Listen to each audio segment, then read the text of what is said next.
Right My Boodies! Got something totally, utterly awesome for you today, and it's totally blown me away. I got a phone call from my good friend Jason Macedo over at the Sound Guitar magazine, and he said, how would you like to do a telephone interview with Johnny Hiland? And of course I said yes.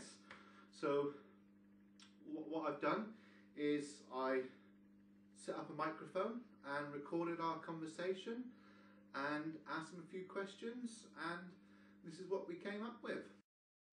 Firstly, I'd just like to say a big thank you to Jason Macedo from the Sound magazine for putting this interview together. You know, thanks a lot, Jason. And just a big thanks to Johnny Hiland for taking the time out to speak to me today, and just that it's really awesome. So thank you very much. So I know you're using Bolt amplifiers. Could you just tell me a little bit more about the amp and what have you got going on with Bolt amplifiers? Yeah, man. Actually, I met the guys from Bolt Amplifiers back at the Winter NAMM show this past January of 2011, and I was just getting ready to record my new album with Shrapnel Records, and I was kind of worried about, having the right tone for the album, and I was really blessed to have met these guys, and they've been just treating me fantastic. And the amp is absolutely the most incredible amp I've ever played, man. It's a 212 combo is the one I'm playing. They also make a 112 and a half stack, but I'm playing the 212 combo, man, and it's 100 watt switchable down to 50. It's loaded with Celestion Vintage 30s. It's got effects loops in the back. It's got a simulated DI, which actually I recorded my whole album with that, which was phenomenal. And it's basically a 3-channel amp, and I just absolutely love it, man, because you can use the voicing switch, which each channel has 3 separate voicings in it, and man, you have just a huge array of different tones. And of course, I use the clean tone all the time and run some foot pedals, but I can assure you that the amp is really the most versatile amp I've ever heard in my life, and you can go anywhere from a real clean tube sound to playing heavy metal. So I mean, it's an unbelievable amp, man. But again, each channel has 3 voicings in it, and you can, it also comes with a gain knob where you can set the gain structure of how much tube breakup you get per sound as well, which really helps add to the versatility of the amp. And sometimes, even playing clean, you want to get that Danny Gatton breakup, or you want to get Brad Paisley tone or whatnot. You can do that by just using the gain knob in each separate voicing, which is really cool. And of course, you have your volume and your reverb, which it actually has 4 reverbs as well to choose from. And of course, it has your basic EQ, your treble, middle, and bass.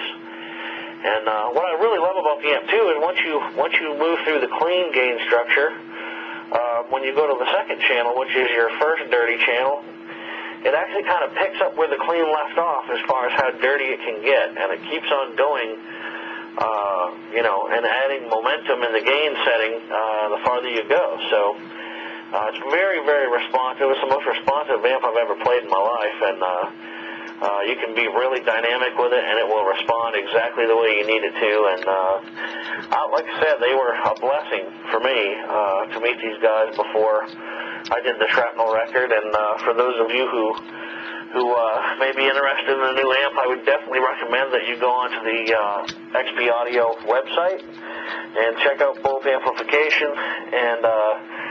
And of course, I'll be waiting to check out my new record called Johnny Hiland All Fired Up with Shrapnel Records, coming out in July. So what effects do you use with that amplifier? Pedals, man, I've got a slew of them. I'm actually a pedal guru, man. I'm always searching for the newest, coolest tone. So I'm always in a music store, man, frequenting them to find the newest tone and unique sound that's out there via pedals. you know, I just absolutely love them. So it's a constant thing for me, which is a fun part of my life. But actually right now I'm running a pedal train pedal board. I'm running two different versions. I run the pedal train 2, which is a mid-size, and then I run the pedal train Pro for, you know, for bigger gigs. And I have quite an array of different pedals, but basically I'm running my new Johnny Hiland signature wah pedal through on the smaller board, a Boss TU3 tuner, and on the big board, the Boss TU1000 tuner, which is a really big, easy-to-read tuner for me on an outdoor stage or even on a live stage, wherever I may play. But I'm also using a Boss ES3 compressor. I'm running a few different distortions. I'm running the new Redshift pedal by a guy named Brad Jetter out of Atlanta, and he's absolutely awesome. It's my favorite distortion pedal. But I'm also running the exotic AC booster for an overdriven sound, and I'm also running the Visual Sound Route 808, which is like your old Tube Screamer sound. And then, and of course, those are on both different boards as well in different configurations. And I change my pedal board all the time, so I never really know. I have people take pictures of my pedal board all the time, but it always changes, so no one ever gets the real thing all the time, you know. But after the distortions, I run the ISP decimator, which is a noise reducer. And anyone knows that running a compressor and distortions together, you're going to get a sound, you know, you're going to get noise. And then of course I'm running the exotic Arion chorus, which is a new release for them, and a Boss tremolo. And now I'm also running two different kind of delays. On one board I'm running the Digitech Hardwire, which I love because it's tap tempo, but it's also it also offers a real nice creamy modulation delay, which I'm really in love with. But I'm also checking out a new pedal right now by DLS Pedals, and I think it's called the Echo Tap. And man, I'm telling you, it's a bigger pedal, but it has a very easy tap function. You don't have to hold anything down for certain seconds or what have you. You can just it has two separate switches, and one you can tap very easily, and you can actually morph a couple of different delays, which I'm really having fun with right now. But also on my new album, I've just experienced the Eventide pitch factor as well, and I don't have that currently. I used it in the studio. Jason Macedo, my buddy that runs the Sound Guitar magazine with me, he actually has that pedal, and really allowed me to have fun with it in the studio. And man, I'm definitely going to be picking that pedal up for sure, because it's a winner, man. It's really awesome. So, and I'm running a Voodoo Lab power supply to power everything. And all the cables are, Analysis Plus connector cables with run to the amp and guitar by two Johnny Hiland signature Analysis Plus cables, 20-footers. I know you use Ernie Ball Music Man guitars. Could you just tell me what kind of strings you use on that guitar?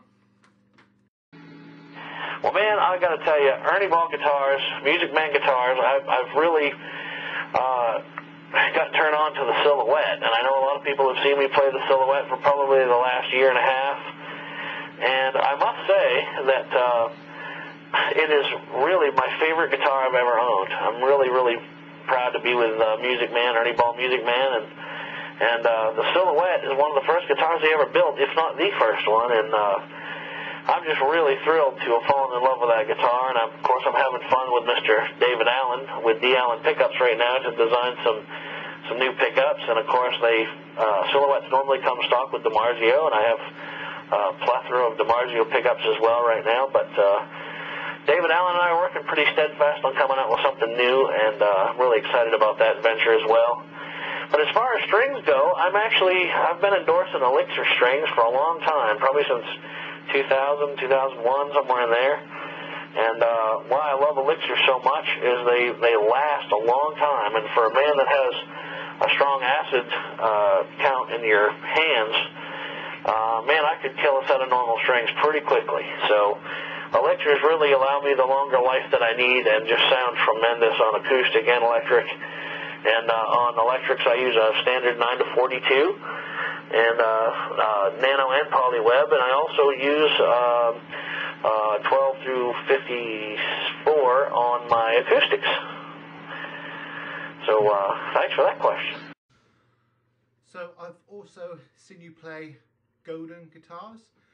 Could you just tell me a little bit about those, please? Man, you know what? Godin is a company that I just recently got turned on to last year as well. And to be honest with you, man, I have fallen completely in love with the company and the guitars, just like I did with Ernie Ball, Music Man. And to be honest, man, I have a 39J45 Gibson, and I have a 1968 D35 Martin.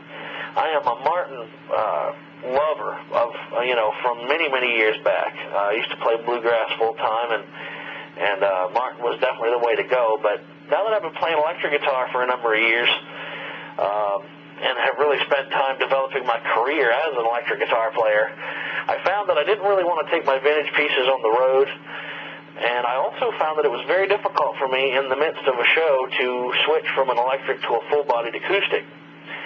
So what Godin has really done for me is provided me with guitars that are very electric guitar feeling, but yet have some of the best acoustic sounds you will ever hear in a modern acoustic electric configuration. And man, I'm actually playing the Acousticaster. I'm playing the multi-act nylon string with a thin neck. I'm also playing, I also have one of their Kingpins, which I love for, Western swing in the studio, and some jazz style stuff. And of course, I've got even one of their mandolins, which are just phenomenal. But Godin really is a company, man, they're just the kindest people in the world. And on top of that, they make some fine instruments. So if you're looking for the new wave of acoustic electric guitars that feel like electric guitars and are really, really nicely built, they spend so much attention to detail, it's not funny, and I'm just really, really proud to be working with them. And also, what picks do you use on that guitar?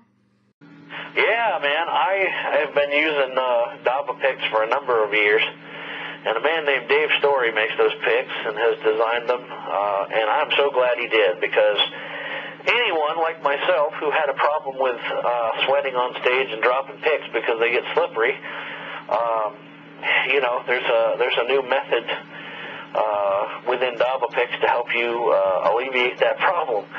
And I've been using Dava grip picks for a number of years, as I said, and I'm just blown away with how awesome they are. They have a really nice, comfortable size and feel, and he actually rubber coats the grip on these picks and still allows you the cool tip to get your tone from. There's no lack of tone whatsoever, but the grip, I can assure you, when you get on stage and you're in the midst of a show and you get to perspiring a bit, the pick actually becomes a little more grip friendly, if you will, and stays in your hand. I've never dropped a pick since I've played Dava picks, and just absolutely love them, man, and I highly recommend them to any guitar player out there with that problem. And shoot, even for those of you who don't, I would still recommend them. They're awesome picks, and really proud to be working with Dava. So, Johnny, I see on your website that you use Analysis Plus cables, and I see you have a signature cable. Could you just tell us a little bit about that, please? I do. Man, Analysis Plus cables are awesome, man. Really proud to be working with them as well. And actually, the reason being is I always used to use cables that, when you get on a stage where there's a crew rolling amps and stuff, they'd roll over the cable and it would completely go out, And when you're on the road, as much as I am, or in the midst of doing bigger shows, there's a lot of gear being pushed across the stage, and sometimes they roll over your cables. And also, I'm a legally blind gentleman, so I really enjoy having Analysis Plus cables because they're real durable and they're thick. They're easy to see. The connections to your pedals and your guitar is real firm, and I must say, though, the biggest difference between Analysis Plus to me and any other cable I've ever used is the tone. The tone is just there's a definite difference in sound and clarity with Analysis Plus cables, and especially my Johnny model, I'm really proud of that cable. It's really cool, and of course I use 20-foot cables live, but they make a number of different cables that are really cool. I know they come out with a new brown cable this year, the brown oval, I believe. And they have a black oval that's out, and, you know, those are more your standardized cables. But, man, the cable they have designed for me is just phenomenal. And if you're looking for a real high-end, amazing sounding cable, I would recommend that you check out Analysis Plus. Also, Johnny, I know you have a GigEffects signature wah. Could you tell me a little bit about that pedal, please, and how it came about? Oh, man. Now, this was a fun venture for me because Jeff Pershon is the originator of these fine pedals, and Jeff is he is an innovator, man, of stereo effects. And I met Jeff through the London Guitar Show, and I played over in London. And when I got to hear his pedals, I was just mesmerized. I wanted to stand there and watch him demo them all day because it was he had such a distinct stereo sound going between some of his pedals, like the chopper was kind of a tremolo chopping between, from amp to amp. And when he approached me to do a new kilowatt with him, I was absolutely thrilled and honored because I had been using his standard kilowatt for quite some time. And, being legally blind, the other thing that was very hard for me is on stage to see a black wah pedal, then having to find my positioning to put my foot on it correctly to hit the switch to turn the pedal on. With the GigEffects kilowatt, and of course my signature model as well, the minute you step on the pedal, a big blue LED lights up, lets you know that the pedal's on, and it activates the minute you push your foot down on it. And of course, what we did to make my signature kilowatt different from the original is I had Jeff expand the sweep of the wah, if you will, and it's just amazing. Also, with the kilowatt, it's a multifunction pedal. You actually have different kind of wah sounds within the pedal. You have your standard wah, then you have a distorted mega wah inside it, and then you also have a pulsating wah, which is touch sensitive. But then you can actually control the speed of how fast you want it to pulsate, which is cool. And then you have a touch-sensitive wah, which really responds to how hard your pick hits the string. And those are all built into one pedal, which, is my Johnny Hiland signature wah or the standard kilowatt. And, I'll tell you, Jeff is an innovator. GigEffects pedals are absolutely killer.